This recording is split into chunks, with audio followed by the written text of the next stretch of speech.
Hey, I'm Avril Lavigne, and you're watching Toasted. Okay, let's start. You have your third album coming out. You released your first album when you were 17. Do you feel like you've been growing up in public in a way? Definitely. I feel like my life's been documented, and everyone's got to, see me grow and change, all on cameras. What does that feel like?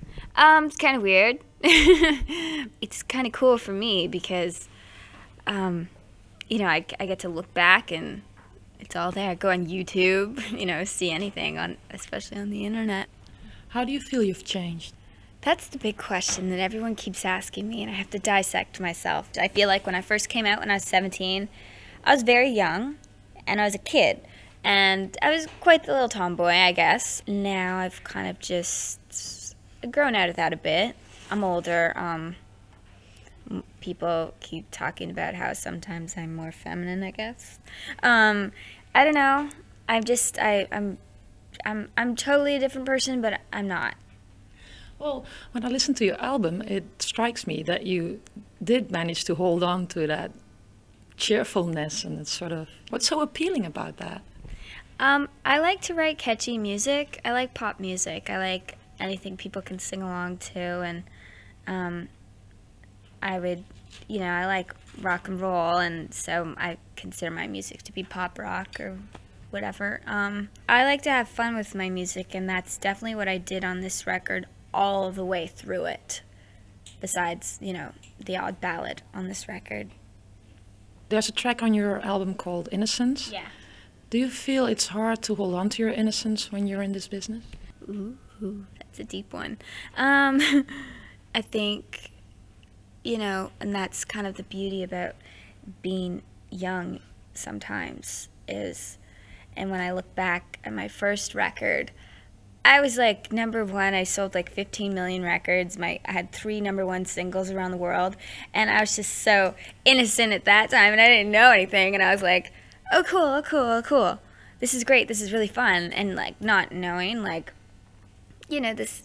how crazy that was. I knew it was crazy, but like now, like looking back, it was like what happened to me was so like really cool and special. But back to the song Innocence, that's one of my favorite ones on this record because this whole record is so up and really fast and aggressive, and then I have the odd ballad, and I like this ballad because it's really stripped down and raw, and it shows a different side. Toasted. Yeah. Hold on 1 second, please. Another ballad is When You're Gone. I saw the video, and it features a soldier going off to war. To what extent should we see that as a political statement? I feel like this song, When You're Gone, is very universal, and it can mean so many different things. So when it came to the video, I wanted to have different stories, because this song could be about losing someone.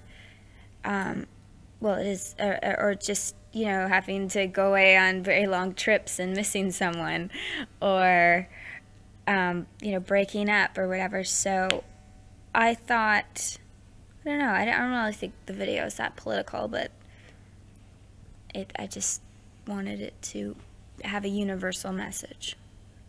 On this album, you've also worked with your husband, singer of Sum 41. What was that like to work with your spouse? Because that must be very difficult in some ways. It was great. He produced 2 songs, and Derek was in the studio with his band Sum 41 while I was doing my record. So it's cool just to have him be part of it. You've also been doing some acting. You want to do more of that in the future? Yeah, I worked on Over the Hedge, which was an animated film, and I was in Fast Food Nation. They were both small parts. Fun, and I'd love to do more. I'd like to hear more about how you write. How does that work? The writing process for me is like usually I don't think ahead of time what the song's going to be about. It just kind of happens. Typically, like before I went into the studio with this record, I had a vision for the record, and I was like, this record's going to be really fun, really playful. I did not want it to be dark, so I stayed away from when the lyrics were starting to go darker. I was like, no, no, no, no, no, no. And like, I didn't want a bunch of mid-tempos. So, but writing for me is just usually sitting down, I co-write, and, you know, I'll have someone with the guitar or I'll have the guitar and come up with a bunch of melodies, and then lyrics usually just are quick. Some stuff is personal and some stuff isn't, like Girlfriend, for instance, the single. It was just one of those songs I just started singing, like, I don't like your girlfriend, think you need a new one, and thought it was funny. So Luke and I wrote just about a story about, you know, wanting the boyfriend, and it didn't mean anything to me at that time. But that's kind of what I like about this record too, is that some of this record is just like everything. I have a song called Everything Back But You, and it's just kind of like made up, and it's just stories. And then like some of the songs are more personal, like actually more meaningful to me. Ready?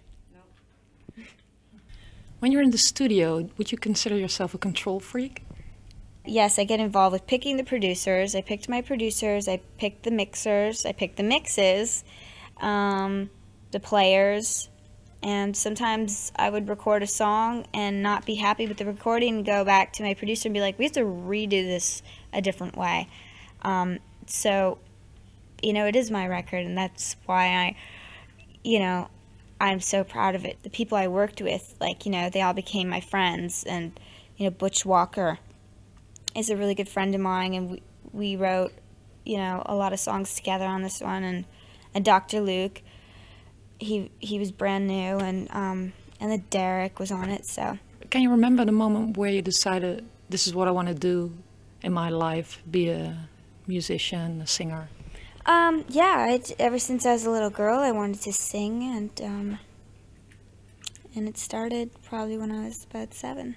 My parents really believed in me and saw that I had something and got really involved, and like my mom kept bugging everyone to let me sing, like, my daughter can sing, she can sing, you have to let her sing. And then finally I got to sing, and once I sang once on stage by myself, then everyone started asking me to sing everywhere, and then that was the beginning. What was your biggest struggle in your career thus far? No, I don't feel like there's really been any struggles. I think you know, once you become, I guess, famous and the world knows you, people talk about you, and people, once you become really popular, you have like people who don't like you and people who love you. And especially when you're someone like me who has a very particular image, I have a strong vibe, and I'm a certain style, and I guess the only thing is when I was younger, you know, having to deal with, why don't people like me? You know, I didn't do anything to them. That would have been the struggle, I guess, if anything. But that is just how it is, and there's nothing you can do about it. So I always just focus on the positive side, and the positive side is a very large side. So Did you feel people didn't take you seriously, or? Well, I think because I was so popular when I came out, there was a lot of people who were like, oh, she's fake and she's not real, and that to me was weird, because I felt like I am the one who's real. If anyone would have told me how to be, they would have said, dress nicer, talk better, like don't swear, like be, you know what I mean? They would have turned me into someone nicer, like, I don't know, a Hillary Duff or something. I think, I'm not dissing her in any way, but someone more like that, I think. And I was just very myself and different from everyone, and so to hear people say that I was fake, I was like, no, I'm not. I'm like the most real thing ever. I'm like myself. So, but that was, you know, when I was younger, it was weird, and then I just learned that it really doesn't matter, because once you get to a certain level, people just talk about you, and they say things, and there's that, you know, it's more positive than negative.